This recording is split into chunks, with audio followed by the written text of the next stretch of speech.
Hello, Colts Nation. What's up, No Horsing family? Welcome back to another episode of the No Horsing Around podcast. We are just two dudes talking Colts. We are your hosts, Steven and Zach. Excited to be back together. We're in the offseason. It makes it a little bit easier for us to get together instead of these quick solo videos. We're going to be able to talk a little bit more, the two of us. Zach, man, I'm excited. I'm excited to see you, man. Man, a long time no see, Steven. I know we haven't had a chance to be on here as much. Dude, it's fun just to kind of get the band back together and get back to our normal schedule. We're on here. We're going to try to do this more often for you guys. Schedules, off season, craziness, family, everything going on. We do a lot of solo stuff, but I think it's important for us to get back and do this together because, this is my favorite type of episode. It's just you and me, just talking ball like we always do. And the theme of this podcast, this YouTube video is going to be all chips in, man. I mean, that's what we're going to talk about. Jim Irsay, has had statements from the very beginning after that, devastating loss to the Jacksonville Jaguars. And he has basically not backed off of the all chips in mantra, not one bit, Steven. Like, no matter what report has been out, he has not refuted anything. If anything else, he has actually went more aggressive and more towards the area of, hey, I'm not backing down off of this. So all chips in. Yeah, I mean, I think this is going to be a fun one. What do you think, man? I'm excited, man. I mean, it's definitely it's been the theme of the offseason from the moment the Jags game ended. You heard him come out. He had the all chips in statement that everyone pointed to and go, and you're right. He's not backed off of it at all. He's doubled down and tripled down with comments, during the divisional round with Josh Allen and Patrick Mahomes game. Talk about the quarterback, talking about, I mean, he's constant. This message outside the plane, the seemingly odd, but the message inside the plane that a lot of people said was kind of directed, very direct at his players being all in, locked in next season. So, I mean, he's not back down, and, it impacts everything from point A to point B, from the quarterback to the punter. And that's kind of, we're excited because we're just going to kind of cover all of it a little bit today. How we think, how does it affect Frank Wright and his job? How does it affect Chris Ballard and his job? I mean, Irsay is a hands-off owner for the most part, and he has been that way with Ballard, and he was that way with Grigson. He's not hands-off this season. I think I texted you at one point, and I was like, what does this mean? And you were like, I think your text back with me, he's letting them know who's in charge. Yeah, absolutely. And, I think that when I think of the all chips in, I think of this, this free agency frenzy that we're going to get into here in a month. I mean, it's going to happen real soon. The first, we were talking about it off air, the first chip, in my opinion, the first domino to drop is going to be Jimmy G. What happens with that player? The reason I say he's the first domino is because he's the first, legitimate quarterback that's on the market. I'm not saying I want Jimmy G. I'm not saying I don't want Jimmy G. I'm not saying any of that stuff. I'm just saying he's the first viable, obtainable quarterback who has had a past in a history of winning football games. Not necessarily an elite quarterback, but he is an option. When we talk about Aaron Rodgers, we talk about Russell Wilson, we talk about Deshaun Watson, Derek Carr. We don't know if those are viable options. Yeah, it's great for the media to talk about it. Great for us as fans to kind of, dream and be like, oh my gosh, what if Russell Wilson was our quarterback? We don't know if those are real options because at the end of the day, if those franchises don't want to let go of those quarterbacks, they're not going anywhere. You talk about a Kyler Murray who's had all of these kind of, crazy reports, and the way it's been handled has been kind of weird to me and kind of odd. But that being said, the Cardinals don't have any reason that they have to let him go. That being said, Jimmy G's gone. I mean, he is going to go somewhere. They are gauging, what they can get in the market. They don't have to be in a big hurry right now. They can take a couple, 2 or 3 weeks, field calls, get the best possible, value back for him because he is a starter in this league. And I definitely think that you could do worse than Jimmy G. So once that domino drops, man, I think things are going to go fast. They're going to go crazy. They're going to go aggressive. And then that's when you're going to start seeing teams, who would maybe be in the market for a Carson Wentz, maybe start to overpay because they missed out on their initial guy, or they called Aaron Rodgers, they called a Russell Wilson, and the teams just said, you know what, we're not taking these phone calls. We're not letting these guys go. So it's going to be super cool, super crazy, and super fun. Yeah, I mean, and I think people need to breathe a little bit. The offseason, this is going to be crazy. Like you said, I think people are underestimating it because I put out some dates on Twitter where it was like, I think Matthew Stafford's was agreed upon before the Super Bowl last year. Carson's was agreed really early in February. I think it was like February 18th, somewhere around there. It was right around this time. And we've not seen that yet. I've kind of always been under the mindset that I feel like they're going to happen. Like you said, they're going to happen fast once they do, because whoever it's going to be, that's going to set the market like Stafford did. Stafford set that trade market. And I think you raised a great point. Yeah, we love talking about Russell Wilson and Derek Carr and Aaron Rodgers and Kyler Murray. I think Colts Nation and even sometimes maybe the No Horsing family may forget those guys aren't free agents. You know what I mean? Like they're not available for you to just go get. Like you're going to have to blow the socks off of people to go get them. And it's going to cost a lot, even if they are moving, which you were talking off air about it, that it's looking more like Rodgers is probably staying in Green Bay. The Cardinals, I think, would have to be I have no idea what they would be thinking if they did. But then, you hear the Raiders and Derek Carr working on an extension. Kirk Cousins was one that people floated out there. Their new coach seems to be in love with him. Like names are being checked out. Russell Wilson has said all the right things, but I think me and you said Russell Wilson loves to be loved. He's never going to come out and say he wants to be traded. Yeah. But it's going to be really interesting. So I've differed a little bit. I wonder, and I wanted to ask you this. Jimmy G, I think, is the first. I think you had a great point of how you said it, was that he's the first true viable one that's going to drop because he's one who we know is moving. I've kind of always felt that Rodgers would be the first domino, just because if he says he's staying, then that sets into motion who's available then.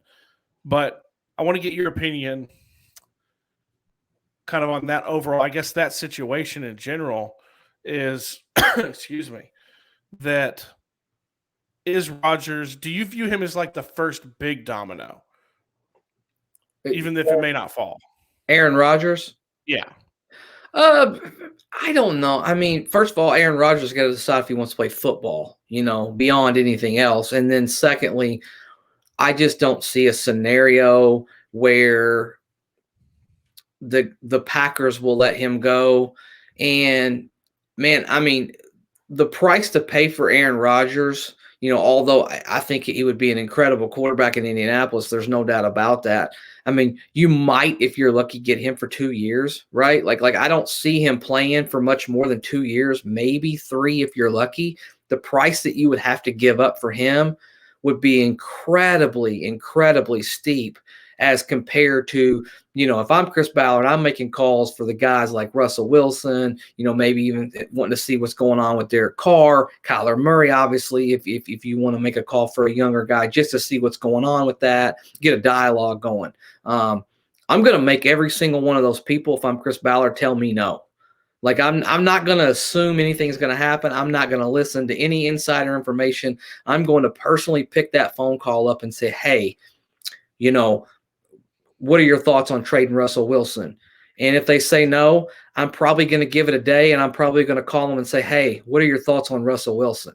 I'm not going to give up. I'm going to probably push back on that a little bit if I'm Chris Ballard. And I want to see,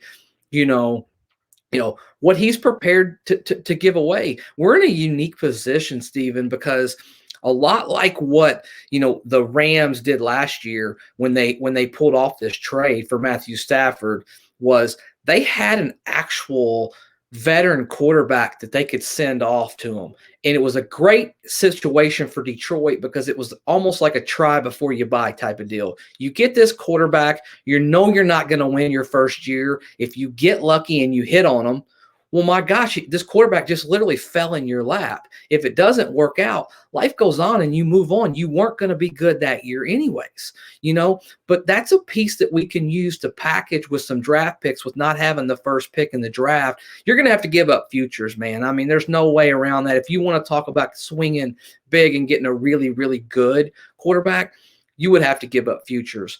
And as much as I would like for the Indianapolis Colts to walk away with a Russell Wilson, I just don't know that at the end of the day, I just don't know that we, A, would be willing to give up enough, and B, I don't even know if they're going to be open to making those phone calls. Like, does Russell Wilson want to come to a small market in Indianapolis, or does he want to go to a bigger market, where he can kind of showcase and do commercials and really get that revenue for him up? And he's got a family, he's got a wife to care about.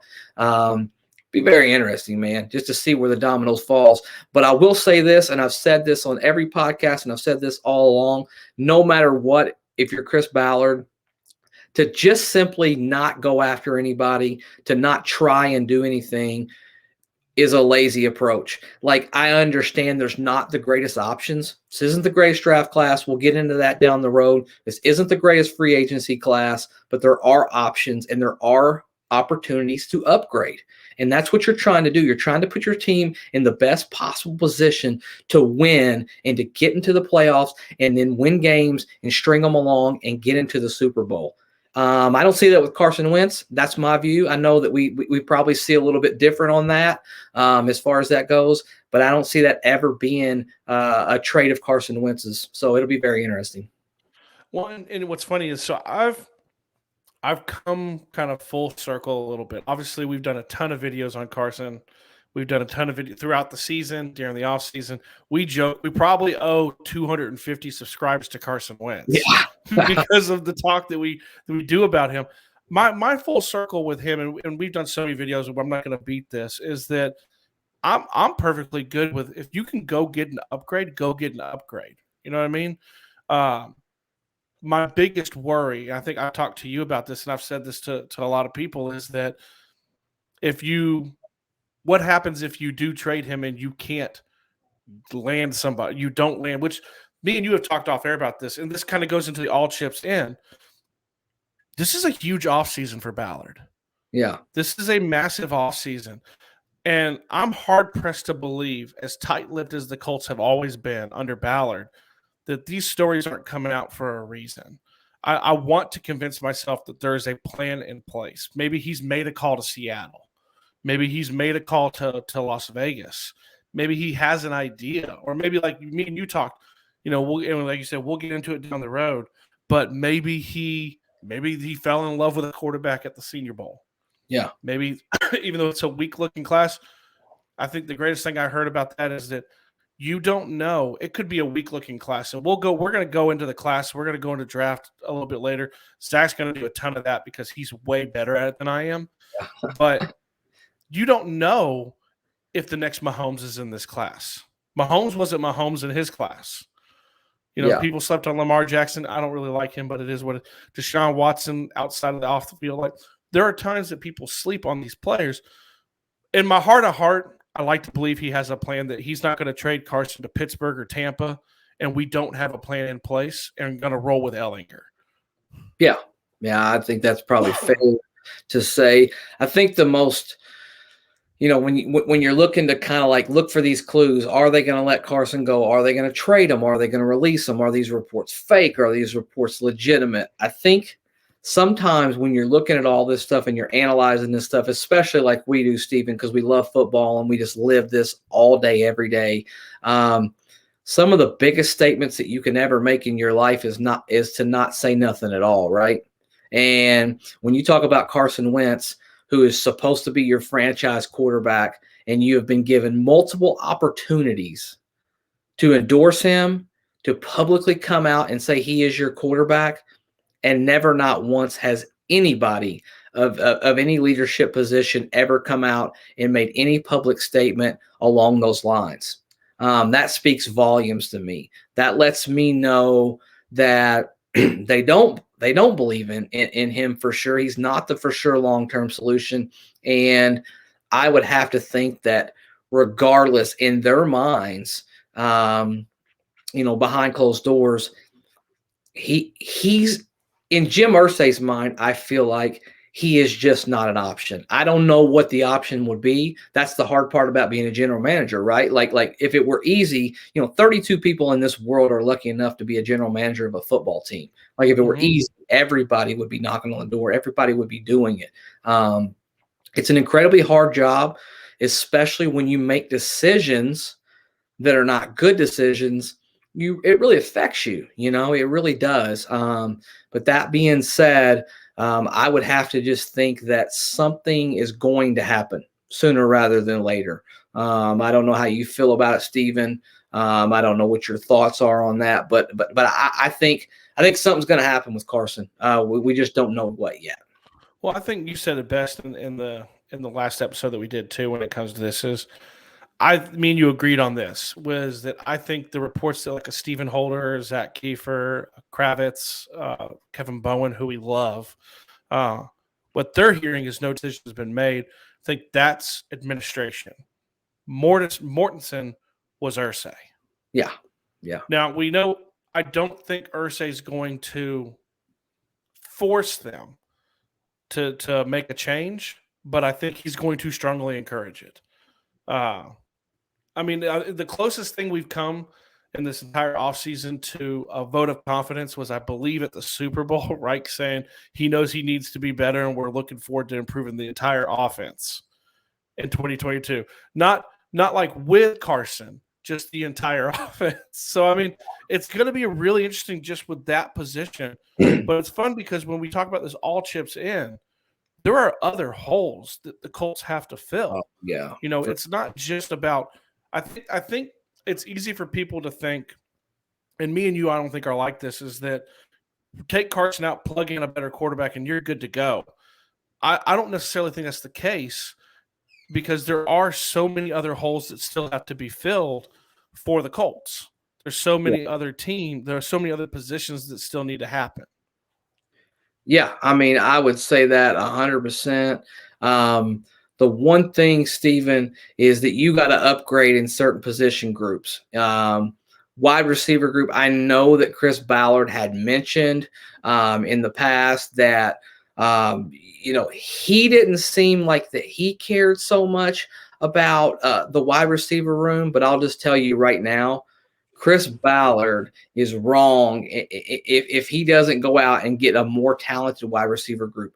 It was a poor group, and outside of a Michael Pittman Jr., you just didn't have guys who were running routes and getting open on a very consistent basis. And in this modern league where it's a passing league and you've got to win at the end of the day with passing the football, you've got to have a couple guys out there that teams really have to game plan against. You can't have one person. I know the Rams won the Super Bowl and, OBJ gets hurt in the middle of the Super Bowl, but look at how their offense just completely shrunk after OBJ got off that field, and they didn't have anybody else but Cooper Kupp. What an incredible last drive to go up there and gut it out. Matthew Stafford, playing out of his mind, throwing no-look passes with the Super Bowl on the line. But that was a real possibility that they would have lost that Super Bowl. It just happened to happen in the middle of a game. And just think about if OBJ would have gotten hurt on the first play and not played, would he have caught that touchdown? They probably aren't Super Bowl champs no matter what they did. So you've got to have talent. One position group that is kind of nice this year is going to be the tight end room. We'll probably get in and do segments as we go along. The tight end group seems to be pretty good. You got Dalton Schultz out there, some other guys that may be available. And I know Ballard really likes tight ends. I actually think Ballard likes tight ends more than he likes wide receivers. I think he would probably spend more money for a tight end than he would for a wide receiver, which is a little bit odd to me, because if you're not getting a Travis Kelce, a Darren Waller quality player, you're not really getting a tight end that's really going to change your game in its totality. But yeah, I mean, it's going to be very, very interesting to see what other position groups, maybe he goes and doubles down and tries to find a pass rusher too. Left tackle, I mean, there's a hole there. I mean, there's a lot. You made a great point getting off a quarterback. There's a lot of other positions that we could stand to upgrade at and really help whomever. I don't care if it's Carson Wentz or if it's Sam Ehlinger or if it's a rookie or if it's a free agent acquisition or if it's a trade. Whomever's behind center is going to need more talent on that offensive side of the field. And if you don't do that, you're going to face these same problems. Well, it's funny because when you talk about the receiver room, one of the things I saw was when people are talking about Rodgers and Russell and Carr. And specifically, I think one of the people who sent me a message said with Rodgers was he's not leaving Devontae Adams to come through Michael Pittman and Ashton Doolin. There's just not a lot there. Michael Pittman, I think there's a big misnomer too. Michael Pittman is definitely the number one receiver, but he's got to have a number two. You can't be one and that's it. There's no other numbers. Yeah. I think the biggest telling stat was 1,000 yards for him, and then no one else above 400. Yeah. I mean, like 385 as your number two guy. I mean it's just really bad. I know people are enamored with like Michael Strong. We did a video. One of our first huge videos is No Horsing Around was about Michael Strong in training camp, but we know nothing. Paris Campbell at this point, and I like Paris Campbell. He is injury prone. You cannot rely on that. You just, and I with you I don't just a Ballard thing either. I think Reich loves tight ends. And if you look, the best offensive signing, Ballard, it's going to trigger people. But the best offensive signing I feel like he's had free agency was Eric Ebron. Ebron came in and immediately produced. You saw like what a talented pass catching tight end could do in Reich's offense. Now, granted, he had our boy Andrew Luck, tossing him the ball. But there are tight ends that I get major vibes like that. I mean, and the left tackle, I think Ballard said something recently that scared everybody, which was Eric Fisher has a whole lot of good football left in him. Yeah. That's frightening a little bit. Does he potentially? Could he be a fallback option? Probably. I mean, you wonder how much was he fully healed from the Achilles? You don't know. I mean, but that's a scary thing. And then we're not even talking about the fact that I know Gus is bringing a very similar style of defense, but he's going to want some players that are going to know his stuff. So you're talking about what are they going to spend on defense too? And I think you hit it on the head. Are they going to look for Kwity and Dio to take the next step? Is he going to force that and not really go spend? I mean, it's a big offseason. All chips in. I mean, do I think push come to shove, do I think that Ballard is on the hot seat? He's on a warm seat. Yeah. I think there are more people questioning Ballard and Reich this offseason than I would say their entire tenure. Yeah. I think my hot take for this podcast is I would actually say that Ballard's seat is a little bit hotter than Reich's. I think a lot of people, and especially in Colts Nation, think it's the other way around. But, the decisions you make this year will probably determine the long-term future for Chris Ballard and, what he can do, with this franchise. I mean, there's no question he's done a lot of good things for this franchise. But at the end of the day, it's about wins and losses. You've got to win football games. You can't just draft your way to a Super Bowl. You're eventually going to have to acquire other assets and other talent, as you've seen happen over the history of the last, 7-8 years in the NFL.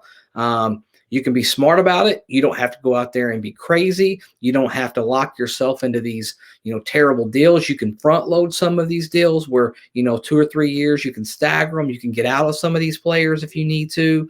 But at the end of the day, if Chris Ballard does nothing, Carson Wentz is our starting quarterback next year, and we don't make the playoffs, I don't think Chris Ballard will be our general manager after that. I really don't. I think that is enough of, to steal a line from probably one of my favorite podcasters out there, Kevin Bowen, that would be malpractice. That would be bad on him. And for that reason alone, whether he really, really wants to give it another shot or not, I think he moves on because I think it gives him the ability to kind of right his wrong in the decision of making the trade initially. And I've always thought this question, for the last week, I've kind of pondered this. You've got really good defensive and offensive coordinators that just can never find a way to be a really good head coach. And that's always kind of been crazy to me. Like, how could this football mind never translate into being a really good head coach? But I think that happens with scouts and general managers as well. You got really good scouts, like people who really evaluate the draft very well. They really look at the tape. But that doesn't necessarily mean you're going to wake up and be a very good general manager. I'm not calling Chris Ballard a bad general manager by any stretch of the imagination. But what he's proven is he's proven to be a very good evaluator of talent, drafting guys, bringing them in that are perfect for this system. But he's not been proven to being a great general manager when you have to do all of the other things, maneuvering, the roster mechanics of your team, trading up in the draft, trading down in the draft, acquiring picks for players that you're not going to re-sign.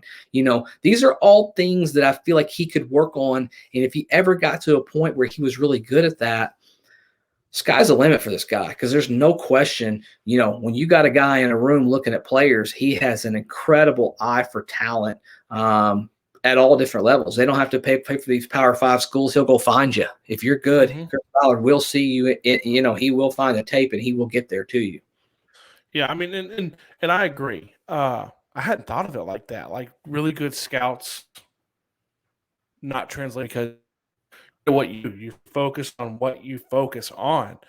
Yeah. And I mean, my hot take coming out of this would be that I think that if they do nothing and they roll it back with Carson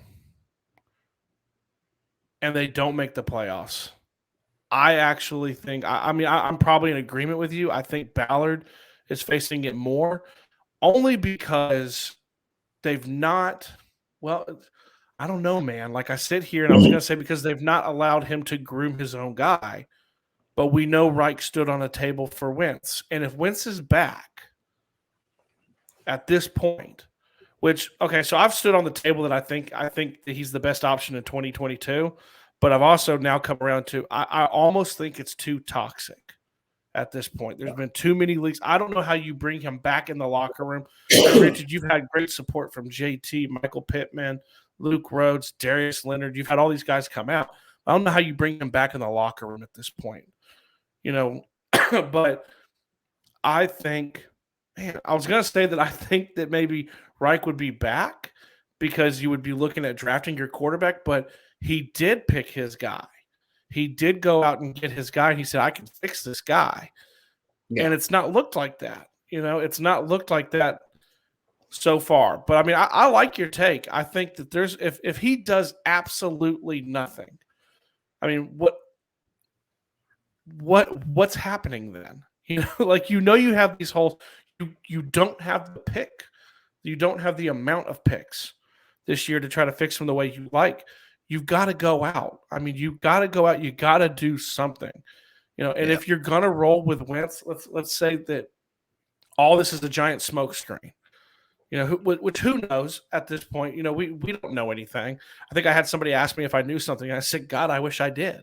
But you got to at least fill the other holes. Like, you're going to have to go out because you want to be, what's the word I'm looking for? You want to be enticing to other quarterbacks, or you want to, if you're going to draft a quarterback in 2023, which we know the class is better, then why not get some weapons? Go out and get a tight end, go out and get a receiver. And because we both know rookie quarterbacks do better when they are surrounded by more talent. So go get the talent. And if you roll with him and he falls flat on his face, then you've at least made the plate for whoever the next guy is coming in. Yeah. But I think I've kind of come back around with the whole thing on Wentz. I think he's probably going to get traded. I think it's going to happen fairly soon. But for him, malpractice is the best word. If he goes through like he did last offseason and he doesn't do anything, there's going to be huge questions. And I think that actually turns the heat up on his seat way more. Yeah. I mean, I think he's gone. If he does that, he's basically betting his whole, philosophy and his mantra and on one guy who's proven to not be, great in the biggest moments for him. And I don't see that happening. But like I said, I think Jimmy G first, he's kind of the first chip to drop. And then after that, I think things start moving a little bit faster. I think you'll see question for you. Yeah. If it's the first, and I know we're not going to go a whole lot longer, but I know he's the first chip to drop. Where does he drop to? I know it's not a Colts pot. I know it may not be the Colts, but where do you think that he's going to go to? Where do you think he drops to? I think it really first of all, I think that the 49ers think enough of him that they're not going to trade him to anybody else that's really not a contender. I think they want to get him. They want to get A, the best value they can get for Jimmy G, but B, they want to send him, who has been very good to their organization, who's actually played pretty good football when he's been healthy for them. He's gotten them to a Super Bowl. He got them all the way on the cusp of going to another Super Bowl. That doesn't happen, without being, having some level of talent. Now, they've built very good football teams around him. There's no question about that. But I think he'll go to a contender, and I think he'll go to a team that is not really sold on a rookie. A team like, let's say, the Saints have absolutely no desire to move up in this draft and don't think that there's really a rookie out there that they can acquire to make their football team better this year. May take 1 year on him with a team who's ready to kind of win now and then say, okay, next year we'll dive into this rookie class and maybe make a bigger move. You look at the Pittsburgh Steelers, who are going to be in need of a quarterback, but are also a playoff-worthy football team. You look at an interesting one that would be in the NFC. I don't think this happens, but what if you maybe if you're the Panthers, if you went out there and try to see about, kicking the tires on him? Doesn't make a lot of sense because you did the 5th-year option with Sam Darnold, so you'd be paying a lot at that quarterback position. Mm-hmm. Then maybe in turn, you've already got a deal on the back end where you flip Sam Darnold and get out from underneath that. It'll be probably one of these veteran teams who are not necessarily picking in that top 10 that feel like, hey, I don't want to reach for a quarterback. I don't believe that there's one in this draft class that can really change our organization, long term. And I'm not gonna rule him out. If he's an Indianapolis Colt next year, I'm not shocked. It honestly feels the most Chris Ballard-ish of anybody on the market, just because of what you would have to give to get him. If you see them get a guy like Jimmy G and they were to do a trade, and hypothetically, they surround him with lots of weapons, in my opinion. You immediately go out, in my opinion, and you go out and get you got to find a Deebo Samuels, because that's been like a lifesaver for him, a guy who can just kind of jack of all trades, plays all of these different, roles. He calls himself a wide back, not a wide receiver, which I thought was pretty cool. He'll take handoffs. He'll take, he'll do end arounds. He'll take catches behind the line of scrimmage. He'll go deep. I mean, he could beat you in so many different ways. You would have to surround him with special skill set players that really work well for Jimmy G, because Jimmy G's not ever going to beat you over the top with these 70-yard bombs. He's not a Josh Allen or a Justin Herbert. He's not a stretch the field guy. But he's going to be pretty accurate in most moments, but you're going to have to give Jimmy time as well. Like, Jimmy's not going to, use his legs to kill you. Jimmy would have to have time. If you put a very, very good offensive line in front of him, I mean, the first thing I'd do if I brought Jimmy G in, the first thing I would do, I'm going to acquire a wide receiver, and I'm going to acquire a left tackle, like a real deal left tackle, because I want that pass blocking line to be as good as possible. Because if you can hold up, I mean, Jimmy's going to hit targets more often than not, and he doesn't necessarily shrink in big moments, but he's limited in certain moments because he just doesn't have the ability, like a Carson Wentz, to escape the pocket and kind of shrug people off. He doesn't have that quality to him, but he's definitely a much more accurate quarterback. I don't know. We'll see. It'll be very interesting. Very, very, very interesting, Stephen. I was going to say, wouldn't it be funny if the first domino to fall actually involved the Colts? And Yeah. like you said, it's the most Chris Ballard move, and I think it came up a little bit more too. Is that one can never forget that he was being discussed during the DeForest Buckner trade too. His name was floated up so Ballard definitely. Now I think I said in the video, you don't know, did Ballard inquire about him or were they inquired about trying to send him? We don't know, but I mean, it's going to be. I mean, it's all chips in. It's going to be a really interesting offseason. Because of that, you guys, please make sure that you like, share, subscribe, comment every day. We're gaining. It's like a climb, man. It's like fingernails. Yeah. We're getting closer, and it's all you guys. It's nothing to do with us. We're just two dudes in front of a mic who are talking about the Colts, and you guys have been so gracious to continue to watch us and listen to us, and really and truthfully, to be honest, comment. You guys get such great conversations going inside these videos, and it's so much fun to see them. So please, you guys, keep doing that. We're getting closer to 1K. I think I joked, Zach, on one of the videos that when we hit 1K, I think we're gonna have a party. We may go live. We're gonna have people in the chats. It's gonna be a great time to where we're all gonna talk. And by then, we may know some more. we may be able to, maybe we're discussing a new quarterback at that point, and everyone can be all geeked up and excited. So, I mean, please, you guys, make sure you like, share, subscribe, comment. I got nothing left, man. You got anything you want to say? No, man. I mean, I think you couldn't have said it any better. And I just wanted to say thank you to each and every one of you. You guys, I always ask you to light us up in the comments, and you never, never, ever fail us. We're almost to 1K. That was our very first goal outside of having at least one person listen to our podcast, was to hit that 1K mark. We wanted to do that. We just thought that would be special. And you guys have made that feel special for us. And we really didn't understand how cool and how awesome it was to be able to have this opportunity to interact with Colts Nation the way we have. People we would have never met if we weren't getting to use our voices here on YouTube, as well as, Twitter, all of that stuff. So super big thank you and shout out to you guys. We see it all. We read it all. We try to like it all. But even if we've got lives outside of this, but trust me, we see it. We love it. We love it when you guys get going. We like to let you guys run the chat. You guys do your thing. But at this point, if you're vets and you're in it every single time, you know how it goes. But yeah, absolutely couldn't have said that better, Stephen. And, I'll do it this time. I hadn't got a chance to do it. And it's starting to feel good to me, Stephen. So, I love you. Stephen loves you. And guys, we're out.